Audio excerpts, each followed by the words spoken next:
الأسبوع السابع في الدوري المصري اتسجل 18 هدف في 10 مباريات، منهم 3 مباريات تعادل و7 مباريات فوز. وكمان مفيش في الأسبوع ده مباريات فيها 0-0 لأول مرة من 6 أسابيع.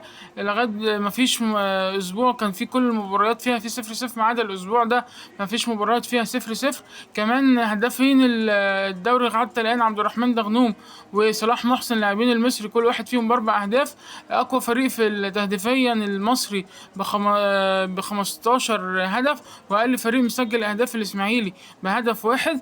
أما أكتر فريق دخل فيه أجوان كهرباء الإسماعيلية ب 14 هدف، وأقل فريق دخل فيه أجوان اللي هو بنك الأهلي بهدفين فقط. وبنك الأهلي الأسبوع ده كان هو الفريق اللي ما لعبش متوشة الأسبوع ده بسبب كل طبعا أسبوع في فريق باي ما بيلعبش متوشة. المتوشة الأسبوع ده كان فيه أول يوم المصري كسب غزل المحلة 2-1، وده كانت أول خسارة لغزل المحلة في الدوري من 7 أسابيع. كمان الجونة اتعادلت مع بتروجيت 1-1، والمقاولين العرب اتعادلت مع فاركو 1-1.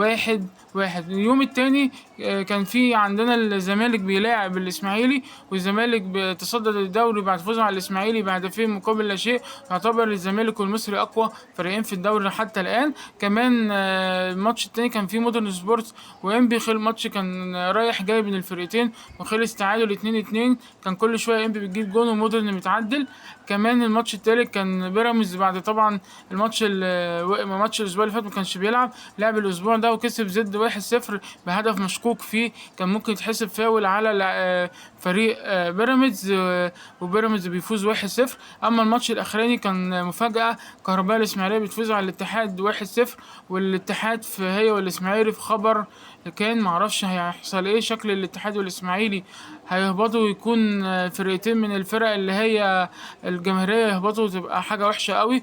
كمان اخر يوم في الاسبوع كان في 3 مباريات، كلهم مباريات خلصت 1-0. كان سموحة كسبت حرس الحدود 1-0، ووادي دجلة كسبت طلائع الجيش 1-0، والاهلي كسبت سيراميكا كليوباترا 1-0. والاهلي ده اول فوز بعد 3 تعادلين وخسارة في الدوري، ده تاني فوز في الدوري للأهلي، وبدأ يرجع تاني وإن شاء الله ينافس على الدوري وياخد البطولة إن شاء الله، مش الزمالك، إن شاء الله الأهلي ياخدها زي كل موسم. وده كان كل حاجة حصلت في ملخص الدوري.